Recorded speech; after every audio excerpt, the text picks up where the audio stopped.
Good morning friends, मैं विक्रम सिंह तोमर। आज हम रीजनिंग के एक महत्वपूर्ण विषय ठोस तर्क और कमजोर तर्क और सेकंड टॉपिक है हमारा कथन एवं निष्कर्ष। इन पर हम चर्चा करेंगे। ये बहुत ही इम्पोर्टेंट टॉपिक है सभी परीक्षाओं के लिए। आइए शुरू करते हैं पूरी ऊर्जा के साथ, पूरी दिमाग के साथ, पूरे होश और जोश के साथ। पहला इसमें करना क्या होता है ये समझिए। इसमें एक क्वेश्चन आएगा जिसमें 5 क्वेश्चन होते हैं। वो आपको डायरेक्शन देंगे, उन डायरेक्शन को आपको पढ़ना है। उसके बाद वो आपको कुछ कंडीशन देंगे, उन कंडीशन को आपको पढ़ना है। फिर आपको क्वेश्चन अटेम्प्ट करना है। क्वेश्चन अटेम्प्ट करने के बाद आपको देखना है कि जो क्वेश्चन है वो दी गई कंडीशन में से किस कंडीशन को सपोर्ट कर रहा है। जिस कंडीशन को सपोर्ट कर रहा है वही आपका आंसर होगा। आइए शुरू करते हैं। निर्देश है प्रश्न क्रमांक 1 से लेकर 5 तक महत्वपूर्ण प्रश्न के बारे में निर्णय करते समय ठोस और कमजोर तर्क के रूप में भेद करना वांछनीय होता है। ठोस तर्क महत्वपूर्ण और प्रश्न से सीधे संबंधित होते हैं। कमजोर तर्क कम महत्वपूर्ण प्रश्न से सीधे संबंधित नहीं होते या फिर प्रश्न के किसी नगण्य पहलू से संबंधित हो सकते हैं। ये मैं नहीं कह रहा हूँ, ये वो लिख के देगा आपको। एक बार फिर से समझिए वो कहना क्या चाह रहा है। महत्वपूर्ण प्रश्नों के बारे में निर्णय करते समय ठोस और कमजोर तर्क में भेद कर सकना वांछनीय होता है। ठीक है, आपको पता करना पड़ेगा कि ये जो तर्क उन्होंने दिया वो ठोस है या कमजोर है, माने प्रश्न को सपोर्ट कर रहा है पूरी तरह से या नहीं कर रहा है, और कर भी रहा है तो कितना % कर रहा है। ठोस तर्क अधिक महत्वपूर्ण होते हैं और प्रश्न से सीधे संबंधित होते हैं। कमजोर तर्क कम महत्वपूर्ण होते हैं और प्रश्न से सीधे संबंधित नहीं होते, या ऐसा कहें कि कम % में वो रिलेटेड होते हैं। अब वो कह रहा नीचे दिए गए प्रत्येक प्रश्न के बाद 2 तर्क 1 और 2 दिए गए हैं। आपको ये तय करना है कि कौन सा तर्क ठोस है और कौन सा तर्क ठोस नहीं है। जैसे कि मैं आपको एक एग्जाम्पल देता हूं। किसी ने कहा, प्रश्न दिया आपको कि हाल के दिनों में भ्रष्टाचार बहुत अधिक बढ़ गया है। ये एक प्रश्न है आपको, नंबर 1। अब इसका तर्क देगा वो आपको, सरकार भ्रष्टाचार को रोकने में असफल है। दूसरा, लोक व्यवहार में भ्रष्टाचार दिन प्रतिदिन बढ़ता जा रहा है। तो आप क्या करेंगे? दोनों बातें सही है। कोई भ्रष्टाचार पे अंकुश लगाना किसका काम है? सरकार का। सवाल क्या था? एक पेपर की हेडिंग थी, हाल ही के दिनों में समाज में भ्रष्टाचार बहुत अधिक बढ़ गया है। ये हमारा प्रश्न था। पहला तर्क क्या था कि सरकार भ्रष्टाचार को रोक पाने में असफल रही है। अगर सफल रही होती तो भ्रष्टाचार नहीं बढ़ता। दूसरा, लोक व्यवहार माने पब्लिक अफेयर्स में भ्रष्टाचार दिन प्रतिदिन बढ़ता जा रहा है। जैसे हम किसी सरकारी ऑफिस में गए, किसी बैंक में गए, किसी कार्यालय में गए, तो वहाँ हमसे उन्होंने काम के बदले रिश्वत मांगी, तो दोनों ही तरीके से वो ठोस हो गए। ठीक है। अब अगर इसमें मैं पहला वाला तो रखता हूँ कि सरकार भ्रष्टाचार को नियंत्रित करने में असफल रही है, एक तो ये था। दूसरा मैं बदल देता हूँ। अब मैं बोल रहा हूँ, किसी को बदल रहा हूँ, गौर से सुनिएगा। सरकार ने पूरे प्रयास किए हैं भ्रष्टाचार को रोकने में। अगर अब यह दूसरा वाला कमजोर हो, कैसे? अगर सरकार प्रयास करती तो फिर भ्रष्टाचार नहीं होता। इसका सरकार ने प्रयास किए, पूरे नहीं थे, पर्याप्त नहीं थे। कौन सा वाला था? ये पहला वाला कि सरकार भ्रष्टाचार को रोकने में असफल रही। बड़ा ही महत्वपूर्ण सोचने समझने का ये टॉपिक है। 5 नंबर आपको मिलते हैं। ठीक, 5 नंबर कमजोर तर्क और ठोस तर्क को, 5 नंबर मिलते हैं कथन और निष्कर्ष में। 10 number bank, PO, SSC, UPSC का सीसेट जो होता है, सिविल सर्विस एप्टीट्यूड टेस्ट, या एमपीपीएससी का सीसेट हो, या आपका क्लेट का एग्जाम हो, उन सब में आते हैं। और 10 नंबर की बड़ी व्यवस्था। तो पहला क्वेश्चन मैं आपको बोल के बताता हूँ ताकि आपको समझ में आए। तो मैंने उदाहरण दिया था। अब वो क्या कह रहा है, पहले उनकी गाइडलाइंस को पढ़ लेते हैं। उत्तर 1 दीजिए यदि केवल तर्क 1 ठोस है। उत्तर 2 दीजिए यदि केवल तर्क 2 ठोस है। उत्तर 3 दीजिए या तो तर्क 1 या फिर तर्क 2 ठोस उसमें आइदर वाली कंडीशन, आइदर फर्स्ट और सेकंड इज सॉलिड। नेक्स्ट उत्तर 4 दीजिए, ना तो तर्क 1 और ना ही तर्क 2 ठोस, माने ये दोनों ही स्ट्रॉन्ग नहीं है, दोनों वीक है, कमजोर है। और उत्तर 5 दीजिए, तर्क 1 और तर्क 2 दोनों ठोस है। ये वो answer 5 if both are strong arguments. तर्क माने होता है आर्गुमेंट्स और स्ट्रॉन्ग माने होता है हिंदी भाषा ठोस। आइए पहला प्रश्न पढ़ते हैं। क्या सरकार को केरोसिन पर सहायकी देना तत्काल बंद कर देना चाहिए? ये प्रश्न है भाई। सहायकी माने सब्सिडी। सरकार जो केरोसिन पर, आज केरोसिन आया है, हो सकता है गेट, हो सकता है कि सरकार जो है वो कभी पेट्रोल पर सब्सिडी दे, कभी एलपीजी पर सब्सिडी दे, कभी गैस पर सब्सिडी दे। तो ये सब चीज़ें हैं। तो टॉपिक एक ही है, भाषा बदल जाती है। तो आज वो पेट्रोल डीजल और गैस की बात नहीं कर रहा है, क्या की बात कर रहा है? केरोसिन पर। क्या सरकार को केरोसिन पर सहायकी देना तत्काल बंद कर देना चाहिए? तत्काल माने immediately. Should government stop the subsidy giving on the kerosene immediately? तो ये यहाँ पर आपको कुछ नहीं सोचना, ये तो प्रश्न है। अब आते हैं काय पे? ठोस तर्क 1 पर या ठोस तर्क 2 पर। देखते पढ़ते क्या होता है। तर्क नंबर 1, हाँ, इससे सरकार को अपनी भारी वित्तीय घाटा कम करने में सहायता मिलेगी। जरूरी नहीं कि आपके दोनों आंसर हाँ में आए, जरूरी नहीं कि आपके दोनों आंसर ना में आए। लोगों की बहुत बड़ा कंफ्यूजन है, बहुत बड़ा माइस है, भ्रम है कि अगर पहला वाला भी हमें दिया तो दूसरा वाला भी हमें देना चाहिए, पहला वाला भी नाम में दिया दूसरा वाला भी नाम में। हो सकता है दोनों हाँ में हो सकता है दोनों नाम में हो सकता है पहला हाँ में हो दूसरा नाम में, हो सकता है पहला नाम में हो और दूसरा हाँ में हो सकता है दोनों नाम में हो। ये आपको तय नहीं करना, ये अपने आप में जो आपको जो ऑप्शन दिया वो तय करेगा। तो पहला क्या था ऑप्शन? हाँ, इससे सरकार को अपना भारी वित्तीय घाटा कम करने में मदद मिलेगी। Yes, it will help government to reduce the financial deficit, heavy financial deficit। तो सही बात है, अगर सरकार सब्सिडी में कटौती करेगी तो जो वित्तीय घाटा है वो कम हो जाएगा। तो सरकार सब्सिडी देती है वो अपने खजाने से देती है, ठीक है।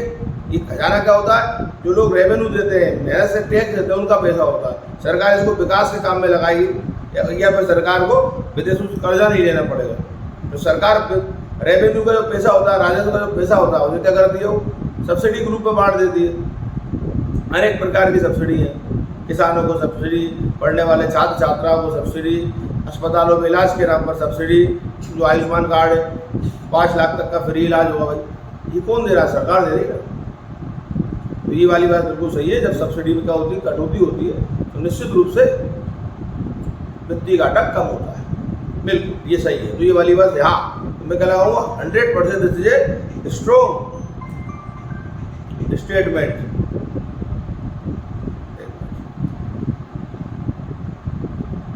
नमस्कार, ये भाई बताएं।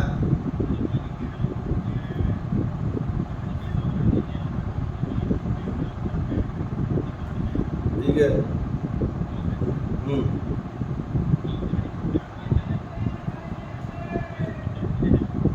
4 बजे 8 तारीख को।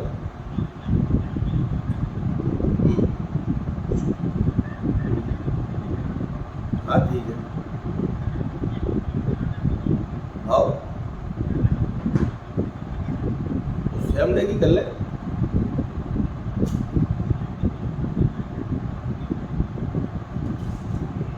भाई सुबह चलती है वहां से 3 तारीख को।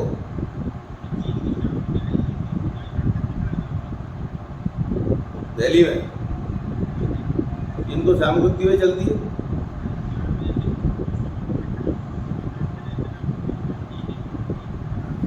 3.5 घंटे में, ठीक है। और इसके अलावा कार से चले तो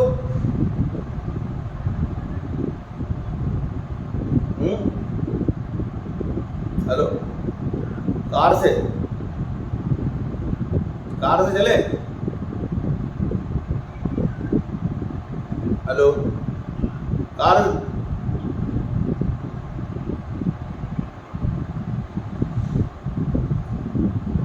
वहीं से उठा लेना, अकेले दिल्ली आ रही है, नहीं बोलता मेरे भाई तेरी तरह।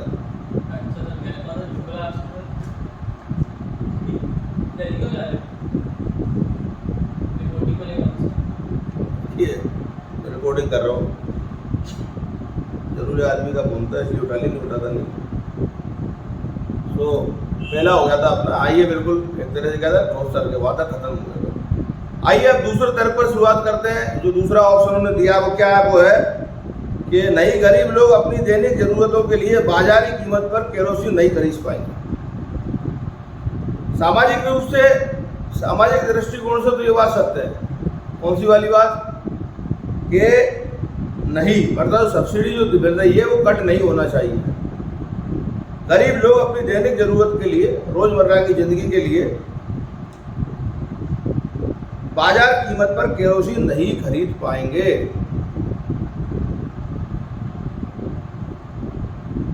सामाजिक दृष्टिकोण से तो ये सही है कि जो गरीब आदमी हो बाजार की कीमत पे 40 रुपये लीटर की जो कीमत है उसमें केरोसिन नहीं मिल पाएगा, और सब्सिडी में जो केरोसिन मिलता है वो 10 रुपये लीटर मिलता है। लेकिन हमारा प्रश्न क्या था,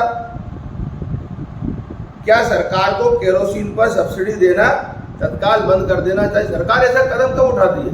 सरकार सब्सिडी खत्म कब क्यों करती है? सरकार सब्सिडी तभी खत्म करती है उनका राजस्व घाटा बढ़ जाए।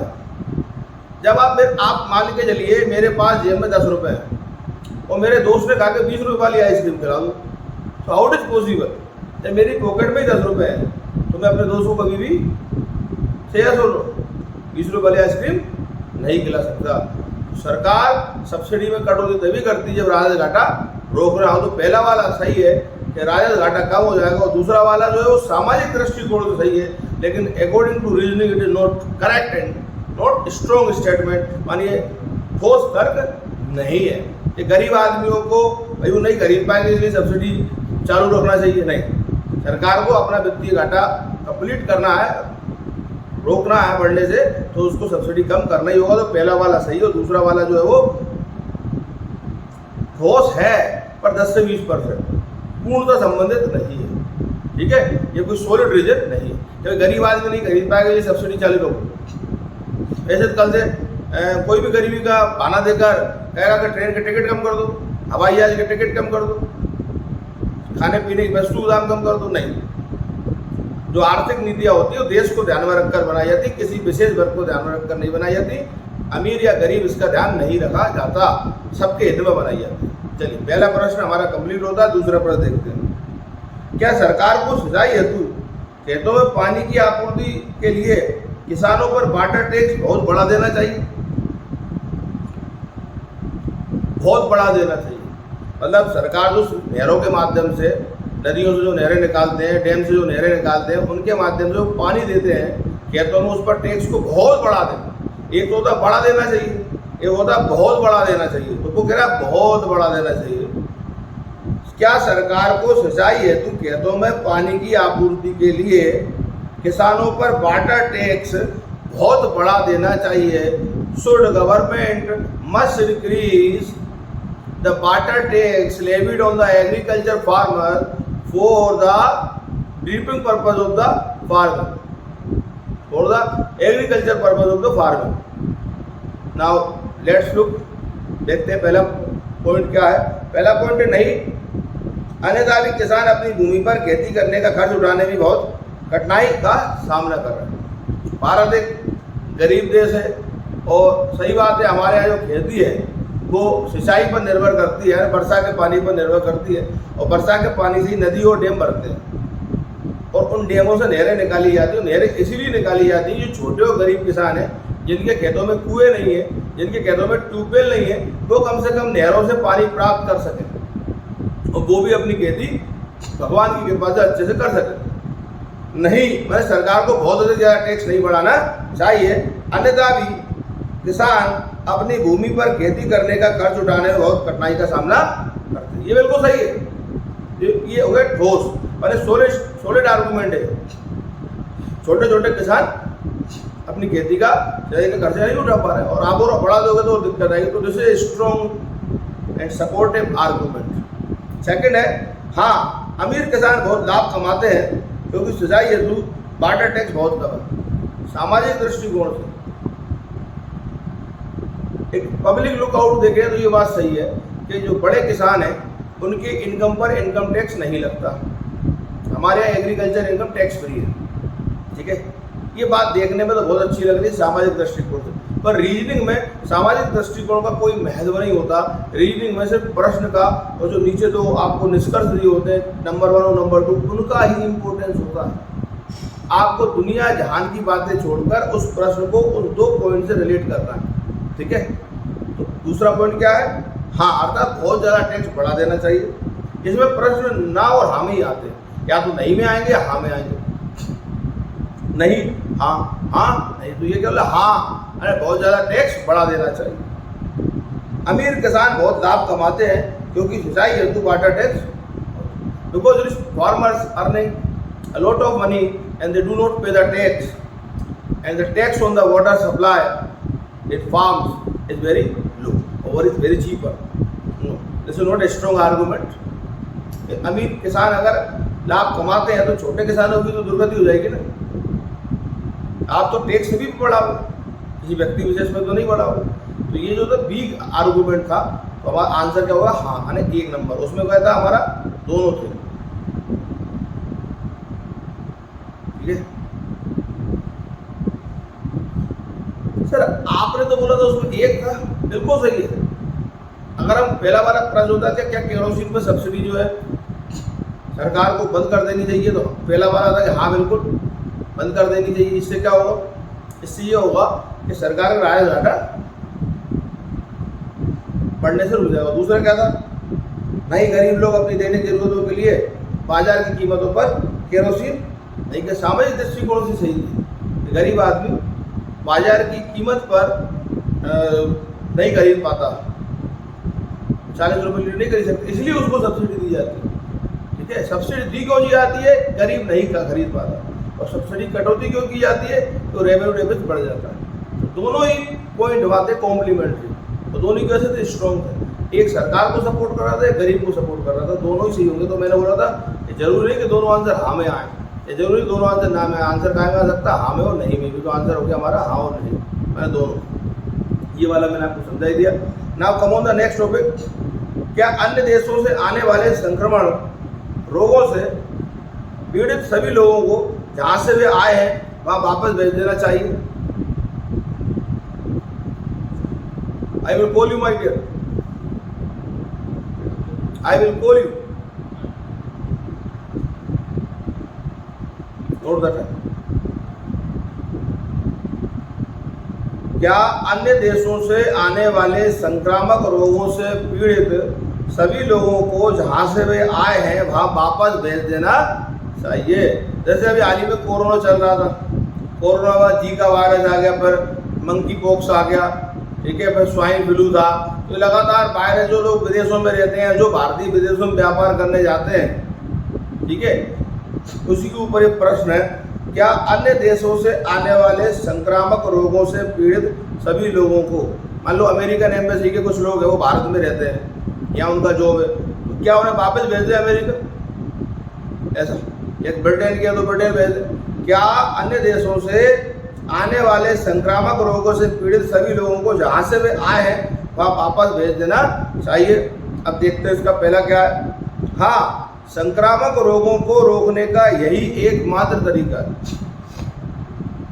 एक बढ़िया ट्रिक बता रहा हूं, जब भी रीजनिंग में एकमात्र शब्द आ जाए, this is the only way to control the disease, ठीक है,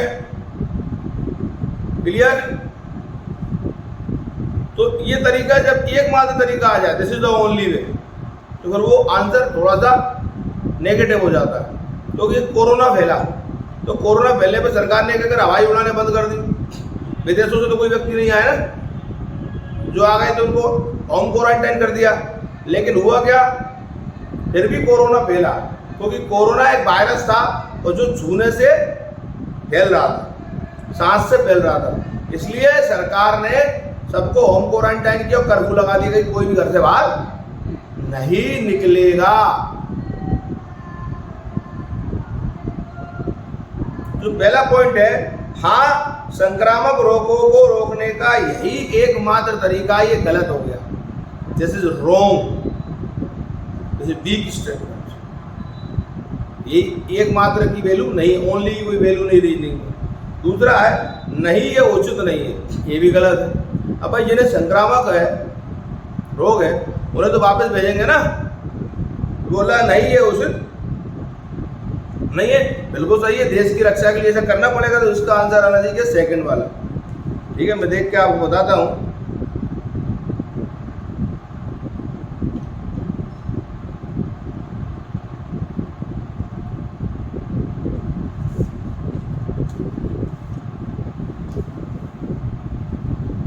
तो इसका आंसर क्या हो गया हमारा, दोनों नहीं है सही, नहीं है उचित नहीं है। भाई संक्रामक है ना, और संक्रामक लोगों को तो क्या करना पड़ेगा, बाहर करना ही पड़ेगा। तो ये दोनों ही जो है पॉजिटिव नहीं है, काय के अकॉर्डिंग टू द क्वेश्चन। अगला है, क्या ऐसे सभी माध्यमिक स्कूलों को बंद कर दिया जाना चाहिए जहां 50% से कम विद्यार्थी एसएससी परीक्षा में पास होते हैं?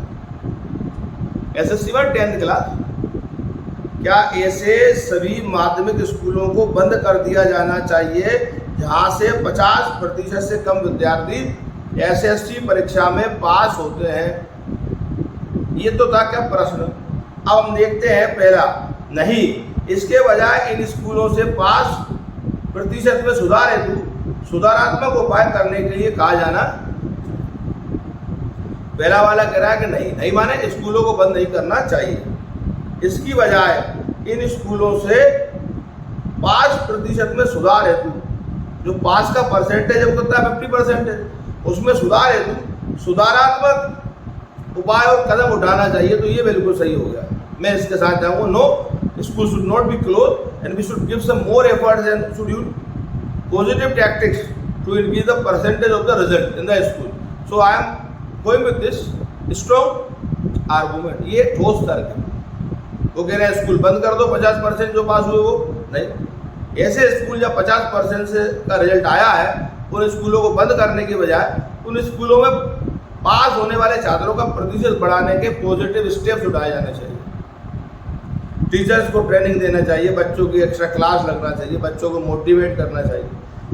नेक्स्ट है दूसरा पॉइंट, हाँ इससे सभी माध्यमिक स्कूलों को कड़ा संदेश जाएगा। देखिए, किसी स्कूल को बंद करने से कभी कोई कड़ा संदेश नहीं जाता, ठीक है। तो ये क्या हो गया, नेगेटिव हो गया। तो दूसरा तर्क क्या, कमजोर है। तो इसका आंसर क्या आएगा, 1, अर्थात केवल 1 सही है। नेक्स्ट क्वेश्चन है, क्या देश भर में शराब की दुकान खोलने के लिए लाइसेंस देने पर पूर्ण प्रतिबंध लगाया जाना चाहिए? ध्यान रखिए, सवाल है क्या देश भर में जो शराब की दुकानें खुलती हैं उनके जो लाइसेंस मिलते हैं उन पर पूर्ण प्रतिबंध लगना चाहिए, हाँ या नहीं? तो इस पे हम कुछ नहीं कह सकते, क्योंकि शराब जो है सरकार की आबकारी नीति में आती है। रेवेन्यू बहुत मिलता है, क्या ये शराब सरकार को, शराब से तो सरकार की इनकम का एक बहुत बड़ा जरिया है कौन, शराब। प्रश्न क्या था, क्या देश भर में शराब की दुकान खोलने के लिए लाइसेंस देने पर, अगर आप शराब की दुकान खोल रहे हो तो लाइसेंस देने पर पूर्ण प्रतिबंध लगाया जाना, कंप्लीट रिस्ट्रिक्शन। पहला पॉइंट है, हाँ इससे भविष्य में शराब का उपभोग कम करने में सहायता मिलेगी। कि लाइसेंस कैंसिल करने से हम ये नहीं कह सकते कि शराब का उपभोग जो है, माने consumption of the liquor will be decrease और controlled if we will close the licenses of the all the shops. No, लोग अबे शराब बनाएंगे, देसी शराब बनाएंगे, भट्टियाँ चलती हैं। तो पहला पॉइंट क्या, हाँ इससे भविष्य में शराब का उपभोग कम करने में सहायता मिली। हाउ कैन बी से कि दुकानों के लाइसेंस रोकने से या रद्द करने से भाई जो है वो आपका शराब का कंजम्पशन यानी उपभोग कम हो जाएगा? No, this is not a strong argument, ये ठोस तर्क नहीं है। दूसरा है,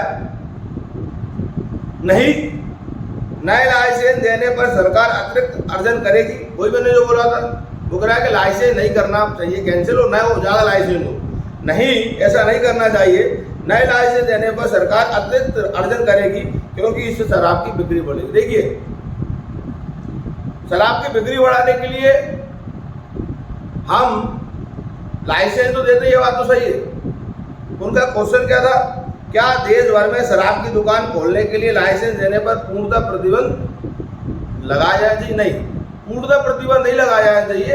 ऐसे क्षेत्र जो धार्मिक मान्यता के हैं या ऐसे राज्य जिन्होंने शराब को अपनी नीति से हटा दिया है, वहाँ प्रतिबंध आंशिक रूप से लगना चाहिए। या आवासीय कॉलोनियाँ हैं जहाँ लोग रहते हैं, वहाँ शराब की दुकानें नहीं होना चाहिए। स्कूलों के पास शराब की दुकानें नहीं होना चाहिए। अस्पतालों के पास शराब की दुकानें नहीं, ऐसी जगह पर प्रतिबंध लगना चाहिए। तो दूसरा क्या है, नहीं, नए लाइसेंस देने पर सरकार अतिरिक्त कर अर्जन करेगी। If government will give the new license they will earn more tax, क्योंकि इससे शराब की बिक्री बढ़ी, because the sale will increase. तो भैया मान के चलो एक दुकान ऑलरेडी उस शहर में है और एक दुकान आपने और दे दी, तो वो स्कूल या और खुल जाएगी, रहवासी क्षेत्र में खुलेंगी। हम अक्सर देखते हैं लोगों को प्रदर्शन करते हैं। तो दोनों क्या वीक है, both the arguments are weak. दोनों के दोनों तर्क क्या है, ठोस नहीं है, कमजोर तर्क है। इसका आंसर क्या आएगा, 4। 4 कहाँ से है, उन्हें खुद ने बोला। तो उत्तर 4 दीजिए यदि तर्क 1 और तर्क 2 दोनों ठोस नहीं है। तो ये एक बहुत महत्वपूर्ण क्लास थी, कथन और निष्कर्ष की, ठोस तर्क और कमजोर तर्क की, जो मैंने आपको समझाई। आशा करता हूँ कि आपको समझ में आया होगा।